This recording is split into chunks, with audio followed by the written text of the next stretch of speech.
All right, it's 2 o'clock. We'll go ahead and get started. Thanks everybody for coming. I appreciate it. My name is Justin Grote. I'm a data center solutions architect with Allied Digital. I'm a Microsoft MVP. I've been doing PowerShell for a while. I think I started around like a little bit before Exchange 2007, but that's when I really kind of got into it. Bounced around here, there, everywhere. I use it in all facets of my work. My work is probably like 80% PowerShell these days, and that's because I made it that way. Like I've found places where I could apply it and just ended up finding more and more work to do those things. And so I've been able to do all kinds of nifty stuff. So today I'm going to be talking about Azure Functions and PowerShell. I call this the missing manual because this is a bunch of stuff that you're not going to find. This is not a dig on the documentation. The Microsoft Docs guys are here, and I could tell they were slightly offended. I'm just kidding, Mike. But I want to be clear, though, like especially recently, the docs for Azure PowerShell Functions have gotten great. Like especially with the bindings, they have these automated generated things for how to do it in PowerShell, where you used to have to kind of figure it out from the JavaScript reference. So that team's doing a great job on that. This is just more like a bunch of fringe stuff that you come up with from having worked with Azure PowerShell for a while. Some tips and tricks, neat things to do there. So that being said, we are going into the weeds today. We are going to do all kinds of crazy stuff. And this is not an intro class. So like if you have never heard of functions or anything like that, these are some great places to get started. You know, if you want to stay and check this out, like I'm going to show all kinds of nifty stuff that you can do within the context of Azure Functions. But if you don't have any major background in it, then like there's 2 other fantastic presentations going on right now. And if you want to slip out the back and hit one of those, I will not fault you at all. But we're just going to go into like some more advanced stuff about Azure Functions, some kind of tricky stuff that you may or may not be able to use. But this is not an intro class. I'm just going to get that out of the way right now because I've been in places where like I wish somebody would have told me that right up front because I'm like, I don't know what's going on here. That being said, this is also an open question presentation. So just raise your hand and I'm happy to go through it. I got tons of content here. I plan to have it till we run out of time. So I'm either going to do content or I'm going to do questions. Works either way. And if you don't know anything about Azure Functions and I'm doing something you're like, what is that for? What do I do it for? I'm happy to answer those questions too. So feel free there. So again, we're going to the weeds, but don't be scared. So just a little bit about my company because they're so gracious to pay for my travel here. Allied Digital is a multinational company, been around quite a while. I've been with them in one form or another for about since 2006 and really enjoyed working with them. We work across all different areas. Most of our functions are in service delivery, MSP. You know, we take over IT infrastructures, run them for people, provide large amounts of consulting and such like that. And so, yeah, really good company, diverse, lots of different aspects, service desk, et cetera. You know, if you're looking for a partner, technology partner, that kind of stuff, you can do a lot worse than Allied Digital. And I'm really happy to work with them. And again, thanks very much for have me here. So we're going to go through a few things. I'm going to start with here because I want to start with, because we're going into like the missing manual, it's always a good idea, I think, to start where you are at the beginning. I don't know if, since I can't step in front of the screen, let me see if I can. Is there a laser thing on this thing? I don't know. I'm not even going to risk it. I'll just point. So this is basically what the Azure Function stack looks like. So if with Azure Functions, what it is effectively, and all of Azure Functions in general, not just PowerShell, is it's this way to have a serverless architecture, microservices, whatever those terms mean to you. It's a way to be able to compartmentalize and run small pieces of PowerShell code or small entry points into a larger PowerShell system and be able to have those in such a way that they're modular, that they're scalable, and that you don't have to worry about the underlying infrastructure. You just define your inputs and outputs, you define what your flows look like, and whether it's 1 request or 1 million requests, you generally don't have to worry about it. The system just scales up and scales down to accommodate that. The way that it does that is that it's all built on Azure App Service. Like it is not its own separate, like cool whiz-band thing. The whole thing is built on top of Azure App Service, and that's down here at the bottom. So if you've used Azure App Service, if you've done any kind of IIS stuff, played around with it, kicked the tires, a lot of the stuff in functions, once you get under the hood of the very top level of it, it's going to look really familiar. Stuff like deployment slots, stuff like zip deploy, stuff like how the plans work. All of that it's all that same architecture underneath. Just in the same way like Microsoft Flow, or what is it called now, Power Automate, is all logic apps underneath. You know, it's like, this is just everything that gets done these days is just standing on the shoulders of giants. And I really want to emphasize that because, you see a lot of stuff that's like, oh, it's this cool whiz bang new thing, but like, when you have something that's good and it works, like you have this great model. So the app service has a thing called web jobs, which are basically, they were a way in IIS to kind of, in app service, to kind of trigger executions. They said, well, what if we built a bunch of extra stuff on there and made a host that could translate to that web jobs architecture, because it was really good at scaling out and handling these things. And what if we had a scale controller that could, go out to 150, 300, 500 server instances and then bring it back down? And so that's what they made. And they made this web jobs runtime with the Azure Functions host. And then on top of that, the C# initially runs inside that same area. But there's a new one that just came out that's also the C# isolated one. The reason I bring up C#, we're talking in PowerShell here, is that the layers is basically, there's a new layer that's been kind of inserted here. So where that language runtime, there's an additional little layer that's called the worker. And that worker layer is where the PowerShell part sits. So it all communicates with the underlying thing with a protocol called gRPC, which you're not going to have to worry about or know about with this, except for one error demo I'm going to show off. But the big thing is that that worker runtime is there, and you can write your own worker runtime, and the whole PowerShell worker runtime is out on GitHub. So if you ever want to know how Azure Functions works, you can see literally how it works. You can see although you have to learn how to read C# a little bit, but you can kind of figure it out. I'm not the greatest C# guy in the world, but you can go in there and see like, oh, this is how it, like when I call a function, like how it figures it out and how it runs in. Oh, this is how it takes my warning output and converts it into what Azure Functions does. So there's a whole thing in there, and that's how that works. And it's not just for PowerShell. They have one for Node.js. They have one for F#, PHP, Python. There's all these different workers that all sort of talk through this kind of common abstraction layer that allows all this other scale controller stuff to work. So the decisions that were made when this stuff was built were about how are we going to make it work, how do these scripts run, that kind of thing. And that's what we're going to go into a bit of today and look at maybe some better ways we can do things and some new tricks. And one thing that is very new, a very nice new feature that I'm looking forward to showing again. So yeah, let's just get to the demos because I'm not big on slides. So we are going to bring up trusty VS Code. Last I checked, I know it's dark mode. I'm a dark mode guy. Can you guys see that okay? Okay. This is going to be a little, we'll have to do a little shifting because this, like, to blow it up and make it look right, I'll have to get my side stuff away. What I should have done is I should have changed just my editor to be a higher text, but we'll make this work. So here's kind of a thing of an Azure function. I'm going to zoom this out for just a second to kind of give a higher lay of the land. I know it's going to be basically unreadable over here, but basically what we're looking at is this is sort of like a typical Azure function the way it looks. And so we have a host JSON which defines all our information. We have a thing with some secrets, and then we have all of our different functions defined here. So an individual function, for instance, a real standard function is just this sort of push output binding demo. There's a function JSON that defines its properties, and then it has a run, which is your actual script. So what I'm going to show here is that one thing that's really common with these is this thing called push output binding. If you've seen push output binding, you know when you do it with Azure PowerShell, it's kind of a tough thing to work with. Like you have to use this special .NET HTTP request context object, then you have to do a hash table and then an HTTP request status, and you got to go through all that kind of stuff. And like it's a really unwieldy thing to work with. It's kind of hard to troubleshoot, those kind of things. So I decided to make something. I was like, you know what? This is again, we have PowerShell. We can make things. So I just made a tool called push HTTP binding, which makes this a little bit simpler.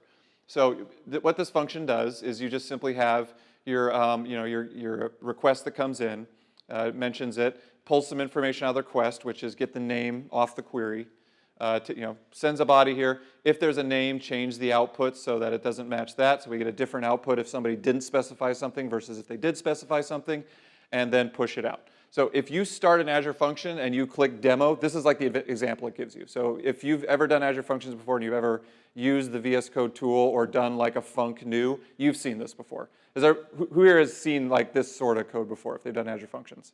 Yeah. Yeah, it should be pretty common. This is sort of like the boilerplate example they give you, and I just did it here so it's familiar. But down here, like it's like push output binding, and it's got like those brackets and the HTTP code. So I just made a new function called push HTTP binding, which takes that stuff and brings it all together in a much nicer way. So, why does my mouse want to die on me? There we go. So one of the nice things here is I have this function, which is defined in a little separate module here under modules. This is a little symlink to where it's at. And it's, I think, under here on public. We'll go to push HTTP binding. So it's a lot of code, a bunch of stuff. But basically what it's doing is doing a bunch of extra type detection for you so you don't have to. It just figures out what you're doing. And then finally it ends up this should look pretty familiar. Like this, basically in the end, it ends up in this same block. But it does a lot of the extra work here, where it's like, you're used to doing this, you got an HTTP request context. I do this a little bit differently than the example does it, but it kind of comes into that aspect. And so if we go back to our actual function here, my back is going to kill me at the end of this. They didn't size this for me. One of the things is because we use certain parameters, like for the status code, you can hit Control Space and you get IntelliSense in VS Code. So all the different kinds of HTTP statuses that you can do are right here, whereas before you have to kind of guess. And then as far as the headers, basically all of this now has autocomplete, whereas the push output binding, as you know if you've ever used it, like has no IntelliSense. So like if you've never done it before, you're working off examples, you have to run it to know if it's going to work or not. But here we have all our things. You can specify your content type, you can specify your response, et cetera. And so hopefully I didn't break my code enough that, yeah, see, this is why we have source controls, because we can just kick it right back as it was. So we take that, we have that, and then I have a little extra headers thing. So I'm going to throw a little extra header on mine, which is, this is a tribute to a certain conversation that occurred last night that I decided to throw up here. And so we'll go ahead and get our function started. So one thing you can make here in your VS Code is a task JSON. And just very simple, like this is one of the ones that it'll give you when you start, and I just kind of kept the default one for here for simplicity. You just do func, and it just, basically what this command simply does is it's just the same as going here and typing func start, which is starting the thing up. But it runs it in the background and lets you do some extra fun stuff, which we'll show here in a second. So for now, I'm just going to do a Control-Shift-P. I'm going to do run task. And then over here, it's going to be func host start. And now my functions is coming right up.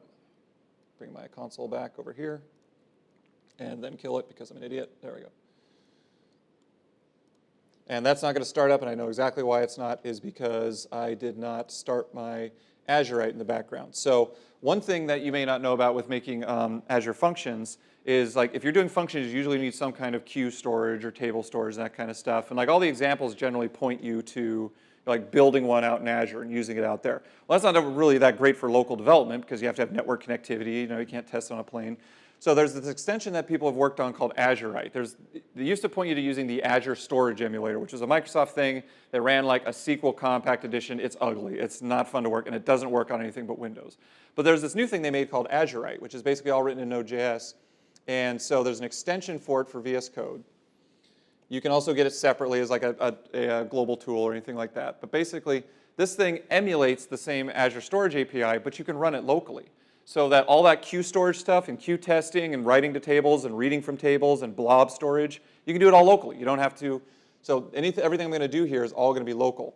And so I just actually have to start the service up here. It's going to get going. There's my blob service. There's my queue service. Get all those guys going. And let's go ahead and start my thing back up again. Although my screen's all small again, it's going to make sure it gets them all because they get hidden down here. There we go. All right, so those are all running. And we will go ahead and try to start our environment again.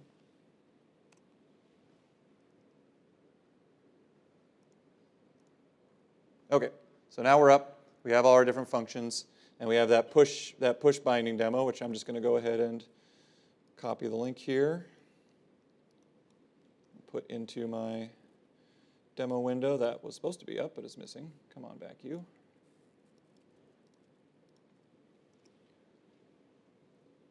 And so there's that request, triggered success. Oh man, I'm sorry.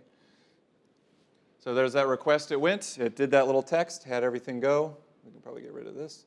And if we do it with a little extra parameter, hello test.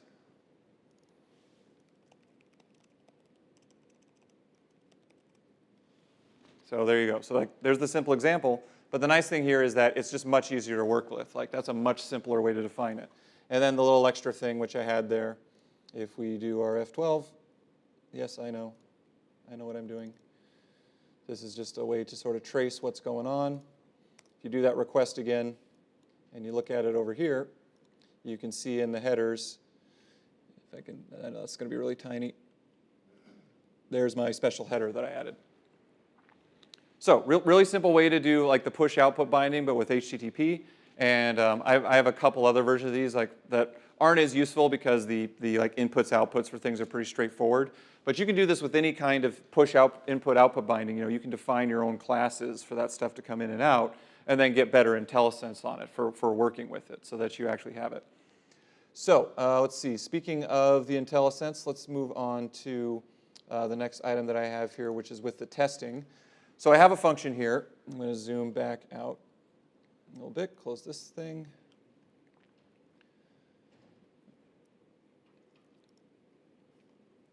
Where did you go? You hid it right there. Okay, so again, so the HTTP output binding. So here's a pester test. This should look, if you haven't ever done pester, who here has ever done a pester test before? Okay, great, good percentage. So this shouldn't be too strange. This first part is just, don't forget it's just boilerplate that basically just checks. If I was running my test earlier, it would have told me, hey, your function isn't started. Go ahead and run the task, stupid. And then just a little extra little thing. Again, if you get errors, I was going to hide this guy here. One of the nice things that you'll see in my optimizing VS Code is there's this nice little extension called Error Lens that'll take all those problems you have down there at the bottom and bring it right up directly into the context of what you're doing. Super nice. So that if you're ever, like, when you're writing code, like immediately you get the message in the context of where it's happening. This is called Error Lens, and it's it's part of the PowerShell extension pack, which I made. I'll go and bring it up here. So this guy, Error Lens. And so by default, it's very bold. And so I have an example that kind of tone, like you see these colors are like, they're very like in your face. And so I have a version that like customizes the colors to kind of make them so they're not quite so in your face, And then, so basically we're just putting a suppression on here because it's how pester scopes work is this base URI gets defined in a separate scope, but then pester rehydrates it. But technically the script analyzer can't figure that out, so it still thinks like, hey, you're not using this, even though you can see later down I actually am. So this is just a thing of saying like, pester scope can be weird, I know what I'm doing. If you do put in suppressions in your code, it's always good to stick that little justification there so that people know why you suppressed that thing. And so I have my 3 tests here. I have a test that's just simply, this is like an example of testing code, sort of end to end. Is rather than test, the function itself, I can actually test against my Azure function, which is running in that local tools, and make sure that the inputs and the outputs work as I expect. So I have my input. I'm going to go to that push binding demo and just make sure that it reports that same code. So to do that, I'm going to pop up this little guy. Who's ever seen this sidebar before? Yeah, see, this is new in VS Code. If you're not aware, this is an awesome new feature. It just came out, I think, a release or 2 ago. But you now can actually have a second sidebar in addition to your one. Like I have mine on the right. Most people have it on the left. So this will actually pop up on the right for you if all your stuff is on the left. But this is basically and you can put anything here. So I put my breakpoints, my outline, and I put here. This is my pester test extension. I wrote an extension to run pester tests, and so it automatically discovers my tests here. So here's my binding, and so we got works with no parameter, works with a query string, and works with a JSON body. So we can go ahead and test these guys here and make sure my thing is actually running. Okay, it's running, so we can go ahead and start running these tests. And it'll probably break, but we'll see how it goes. Come on. Let's try an individual one directly. I'll see now I broke my code, didn't I?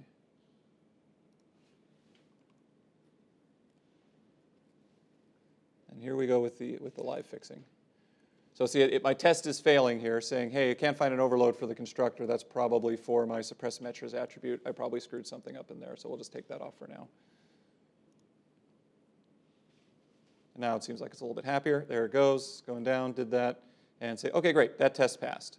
Do another one. That test passed too. Sorry, that's tiny again. Sorry.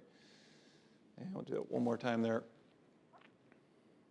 So there's a really easy way to sort of do pester tests with your Azure functions, but testing them against that. And again, because everything runs locally, including the storage with Azure, it makes it really easy to reduce your development loop. And there's a setting down here. I have it paused, but you can set it to auto-run the tests on save. So every time you make a change, it can run your tests and see if they still work. So for instance, I can take this test and if I end up screwing up this test, I'll minimize that real quick. So if I take this guy and I mess him up, I can save and immediately run it again and see that it failed this time and that it should have been this, but it was that. And if I go to the individual test, it'll have all that detail for me too right there with it. So that's really handy. And so we'll go ahead and fix that back. One area April was doing, if you guys were here for the one of the main presentations, she was talking a bit about GitHub Copilot. Here's an area, and testing, so like here's an area where GitHub Copilot can really help you. I don't know how good my internet is in here, but we'll see if it works. But let's try it here. You know, works if the name is PowerShell Summit. We'll see if I get a Copilot response in here. Looks like it's coming in.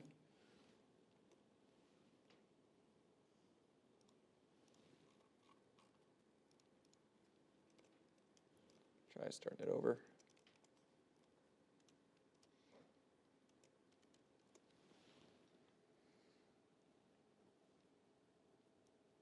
Oh, so somewhere I left a parentheses off, apparently.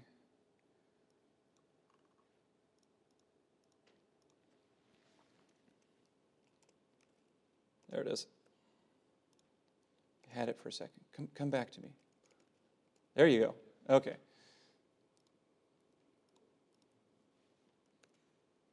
Oh, it wants to mess with me today. Look at this. There we go. So as you can see, Copilot fetched that. And so it took my previous tests and figured out that I wanted to actually have a test. So it went ahead and updated this, made this PowerShell Summit, and then updated my result to match that. So I'll do a tab, save that. Now I have my new test here. Run that test. And that old one will probably be stuck. Now that test works. So that's an example of Copilot being like really clever, like scarily clever sometimes about like being able to figure out what you've written and then like take a guess just by doing that was a comment-like thing where I did the test title, but you can do this in normal PowerShell code where you just write a comment and you say, I want a function that does whatever.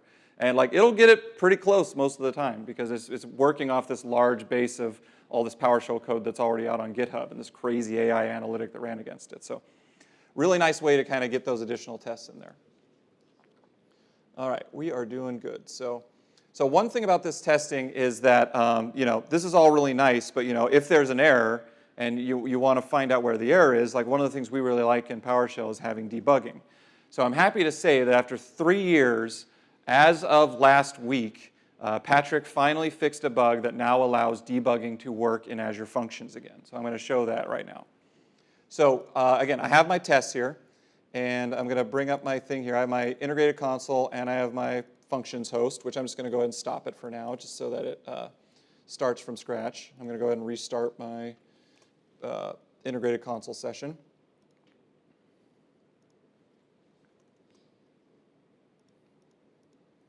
And so now what I'm going to do is I'm going to go over here to run, and I have a special run in here in my launch JSON. And in here, in my tasks, my launch, I'm sorry. So the task JSON has that func start, which I talked about, which starts it. This has a pre-task, and it does this thing for attach. So this is how it's always been. This is how the code always looked like 3 years ago, but then they changed something and it broke, and was a really pernicious bug to fix. But now that it's finally fixed, all I have to do is take my attached to Azure functions and run this, and what it'll do is it'll start up that func host again at the beginning, get it all fired up, and then it's going to go into debug mode here in a second. And so now we're in debugging mode in our PSIC, what it's done is that it's actually connected to that funchost.net process, and now it can watch for anything that you do in Azure Functions. So if I use typically you could run, I could go to the URL, but because I have Pester, why not use my Pester tester? So in this case, I want to do my test output binding. I'm going to go ahead and run this test. And you can see my debugger hopped right into where I had that breakpoint for this test. And you can see the name is null because I chose the one that works with no parameters. And you have all your details, your trigger metadata, your everything about this function, all the detail about your request, all the parameters, the function name, the invocation ID, all the fancy stuff. I guess the watch can go out of the way, but I could add that too. So you can now step through your PowerShell functions locally as you debug them to make sure that they work, as opposed to the try it and fix it, try it and fix it. I don't know where this is getting stuck. I don't know what this vary is. I'm going to put a write host here so that it shows up in the console so I can see what the value of that is. You can go through here and just step every step of the way. And if you notice, by the way, in mine, like next to each place statement where a variable exists, you see on the right there, it shows like what the value is at that time. This is an extension called inline values, which I'll talk about in the Wednesday session. Tyler wrote this, the former maintainer of the PowerShell extension. Works great. We're thinking of maybe having something like this into the official PowerShell extension. But it's just kind of just, again, when they talk about in the presentation this morning how like PowerShell is like from the community now, it's like a tool of the community. This is a great example of this. This is just something Tyler wrote in his spare time. There's an API for it. VS Code had an API for it. Just tied that into the existing PowerShell stuff to read the information and then just published as an extension. My pester test extension did not require any special functionality in the PowerShell extension. I just wrote it and had it read some information, do a little special thing that runs pester and reports the information back.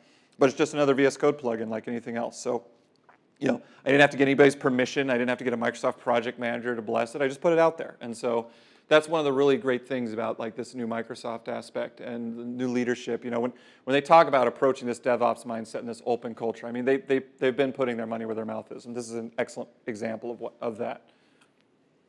So that debugging is incredibly helpful. You can just keep stepping through. You get to this point. You can verify that your body is what you want it to be, and then complete it, and then it's done, and then it shows up on the other side. And this works just fine if you're doing it just testing with the normal URLs too. So if I go to my runner here, I could probably hide all this stuff. But go to my runner, I got my little special URLs down here. Well, I'm missing a couple. It's probably because I started a certain way.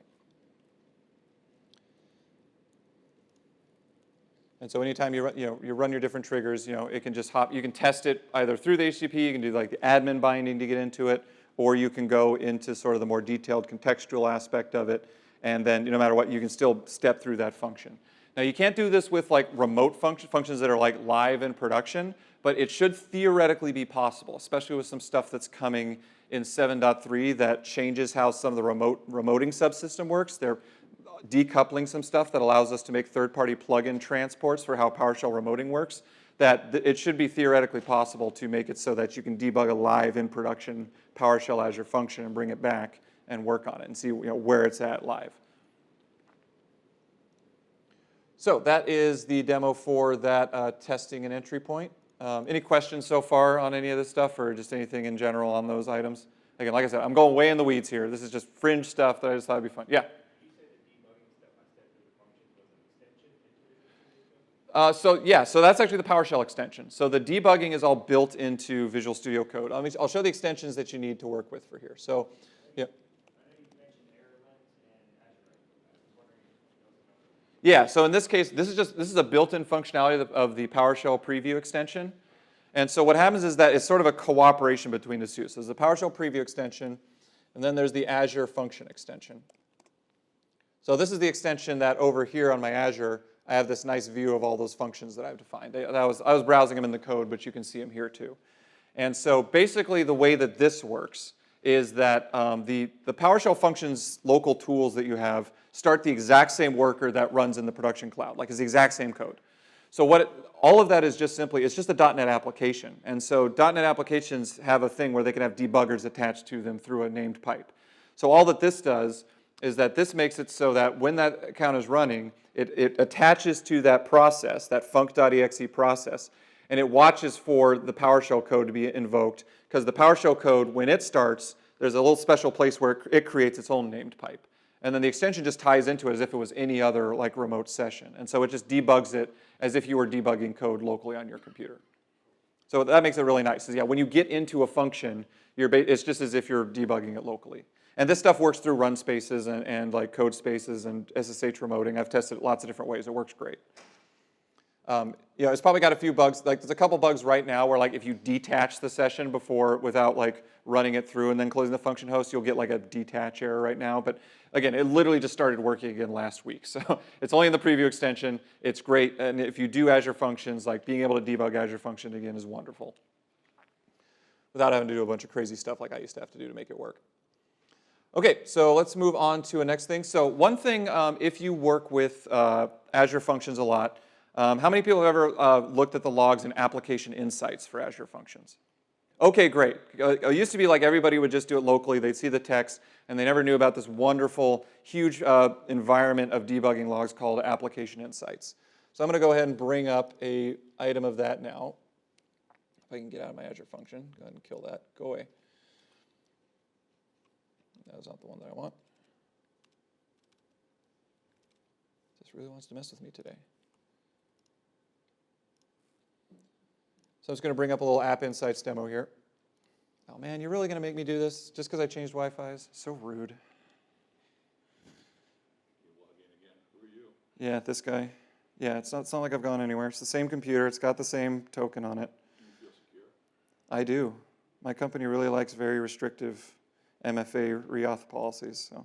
They're not unique. Come on, I know you're there. Send it again.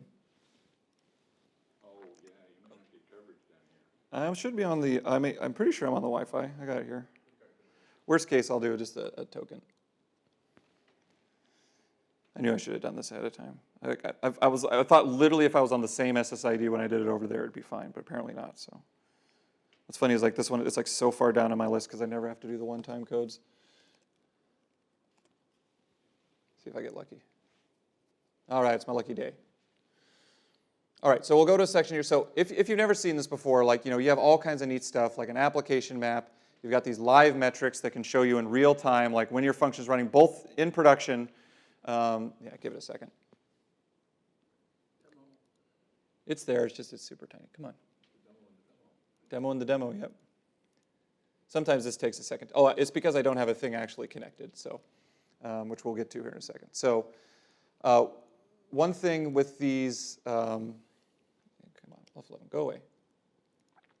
So one thing with application insights is, you have all this data, you have your transactions and such like that, but typically it's running against your live production environment. But one thing that you can do is you can actually wire up application insights to your local environment. All you have to do, if you go into the code, you realize, oh, there's just this one key you have to supply at the instrumentation key for your app insights. So if you just take the code, you can use your same production one if you want to mirror the production in the local, or you can make a separate app insights workspace just for your local dev stuff. But you just have to simply fill it into your local settings. And so there's mine. Everybody take a photo for posterity because it's going to rotate after this meeting. So if you want to post stuff, it's a free account. Like, post all kinds of nasty messages there. Anybody who can get in there real quick and post a message while I'm demoing it, I'm going to be pretty impressed. So get to work, Iron Scripters. So we're going to go ahead and so we just supply the key here. And then our next step is when we have anything that occurs now in our Azure function here. So for instance, I'm going to do this simple example of an error. Actually, that's not my simple example. That's my complicated example. Where's my simple example? Normal terminating error demo. So this is a pretty simple script here. Basically what this does is just picks a number between 1 and 3 and then throws one of 3 different kinds of errors. Just as an example. One of which is when the method's not right. One of which is trying to resolve a path that doesn't exist. Another one is just a standard throw command. So we're going to take this URL. And actually, I'm going to go ahead and kill this and restart it since my function was not running. Oh, actually, I don't want to do that in interrogate console. Let's do a fresh one.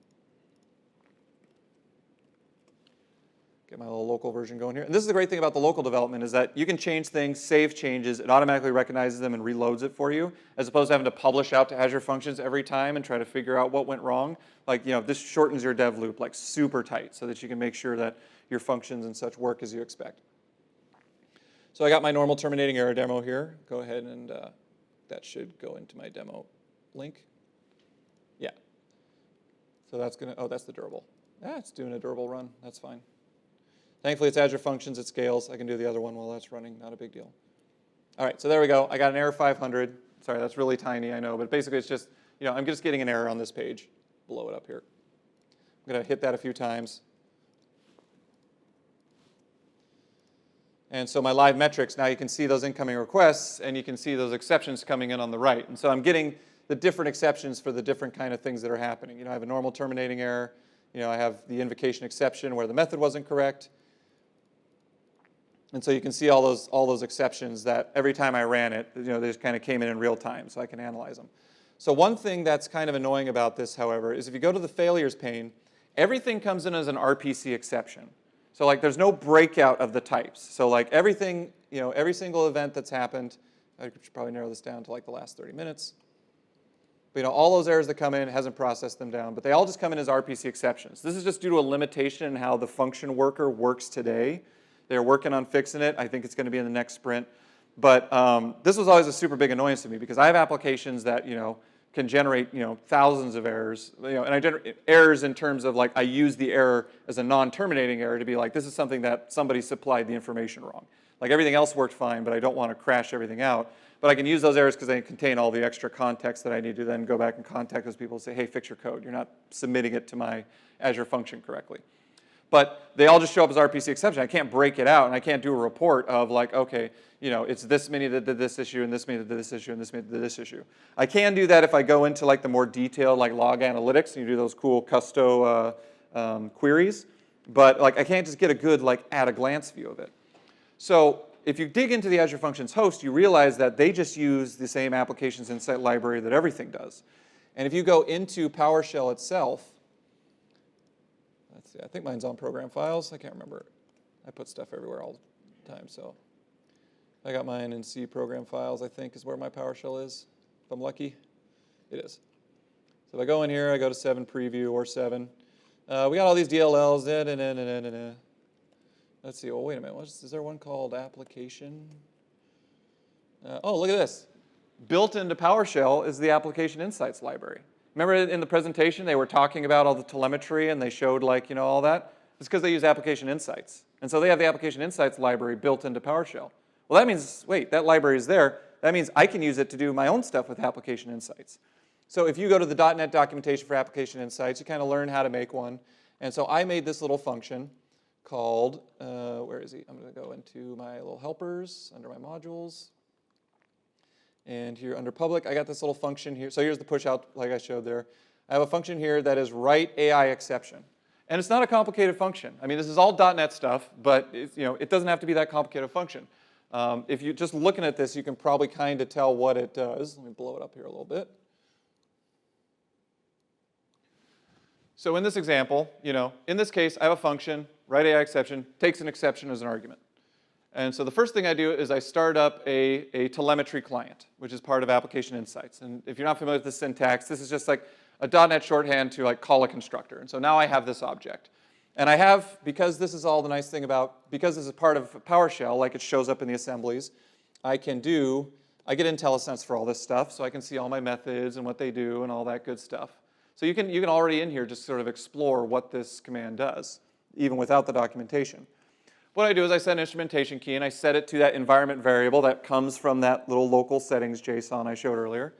And then all I got to do is tc track exception, which basically says, hey, take this exception, because it's just a .NET exception like anything else, and start, hey, submit that. And then flush, it'll queue them up so that it submits them in batches. I want it to send it ASAP, so that's why I do that flush command. That flush command just says, hey, don't queue these up and send them in batches to be efficient. I want you to send them as fast as you get them. So now if I have that function there, and I don't want to save the changes, whatever I did. I hope that doesn't break something. We'll find out. I can have a different way of submitting these functions. So if I go to my, wherever it ran off on me, I really hate the way this structure works, and I have a thing for that too, but I don't know if we'll get to it. My App Insights error demo. So here, in this case, I have a trap at the beginning of my function. So now I can say like, hey, if anything goes wrong in this function that like I don't handle otherwise, that's a terminating error. That's what trap does if you're not familiar with it. Basically it just says, it's like a try-catch, but like a try-catch for your entire document. It's like, hey, if anything goes wrong, what I want you to do is write a warning, and show me this warning at the console, and then use my special write AI exception to write, because what this will do is it extracts that exception and sends it directly to application insights rather than going through the PowerShell host module where it ends up having that RPC exception problem. By submitting it directly, it's going to have all of the context information, including the type, and it's not going to be wrapped in that RPC exception. So I'm going to get the actual error this time and be able to see it in the application insights as it is. And then and now that I've done that, go ahead and throw it anyways, because as of today, if I just wrap this and go, the function is actually going to complete successfully, even though I want it to fail. And as of today, you can't do like an exit one or something like that. Like the only way that the host recognizes that a function has failed is if a terminating error happens. So something I've submitted to get fixed, hopefully it'll get fixed. But for now, you end up kind of with some duplicates here, but it's still good enough to get you where you need to go. So I have that, and so now I have my other function, which is my, my app insights error demo. So we'll take that guy. We will run him a few times. Make sure he has an O on him. So again, error 500 for the person who's getting this because this didn't complete correctly how it should. Go way down here, and you'll see these are going. There's the errors happening. There should be a warning. There's that warning. Hey, I caught that exception. I'm going to send it to Application Insights before it fails. And we are good. So if we go back to Application Insights, we should see, again, that live metric. There's those new exceptions coming in. And if we refresh this guy, this may take a little while. But over here in the RPC exceptions, here in a minute, once this catches up, we should start seeing those additional exception types. So that's a really handy way to like start getting more information, get it right off the bat. Like you can define your own exceptions. So like if you have very common things that happen in your Azure functions, and when you're processing millions of them a day, it's really nice to just break it out to be like, oh, this is a really common thing that happens. I define my own exception that describes it. And you can see how many people are doing that, what their requests were, where they came from.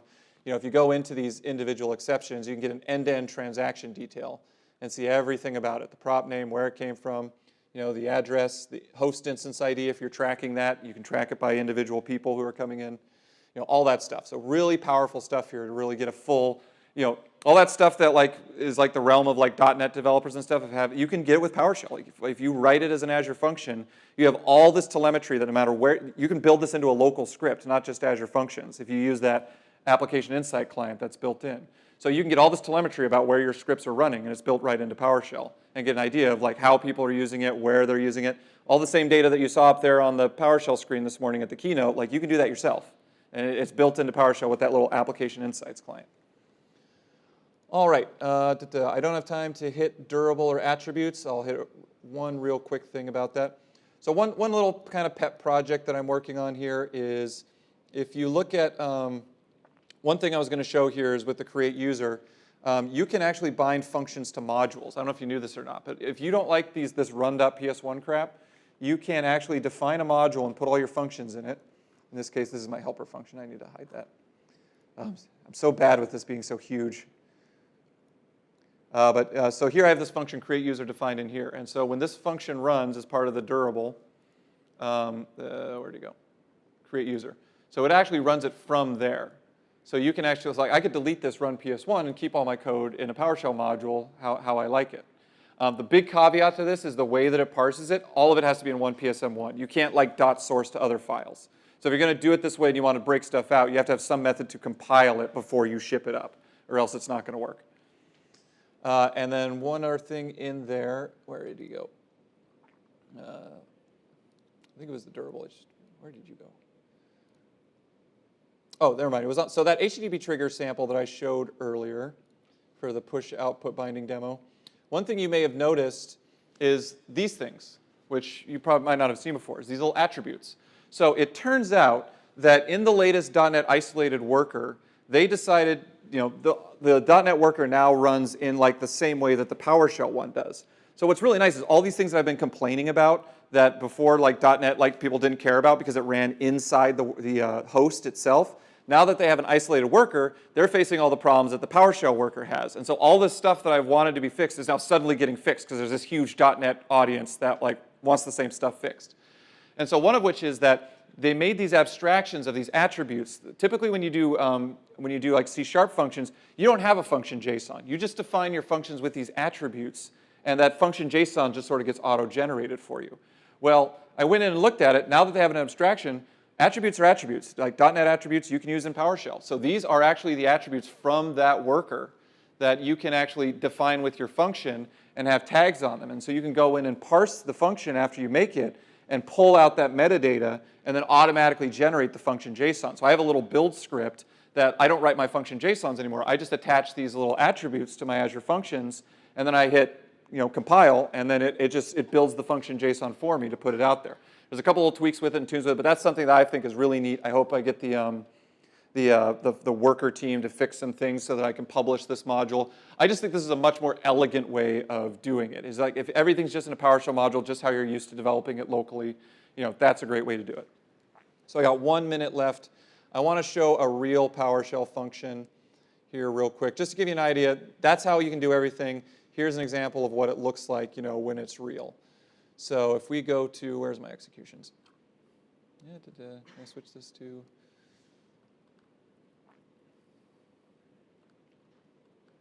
I use this one, it's so tiny. Where'd you go?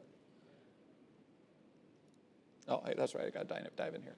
I wasn't in App Insights. Okay, so this is a real function that I made 3 years ago.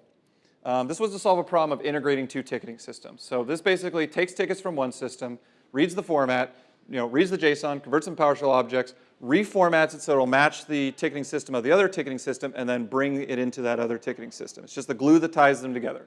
They want us to pay like 200 grand, with integration costs and such to make this work. I'm like, screw you, I'm going to do my own with blackjack and hookers. So what I did is this function goes through, and if you see here, look at these counts. I'm going to cut across here and break some rules. If you see here, this function every month runs 6.24 million times. Its average response time is half a second in terms of, and that's to process the whole function. It initially just accepts it and responds it immediately, and then it drops to a queue, works in the background. It scales up to multiple instances. Right now it's probably handling 8 instances right now, but during the day, at night, it just shrinks back down. I didn't write any of that code. None of that exists. All I did was write the functions and their inputs and outputs, and Azure handles all the scaling for me.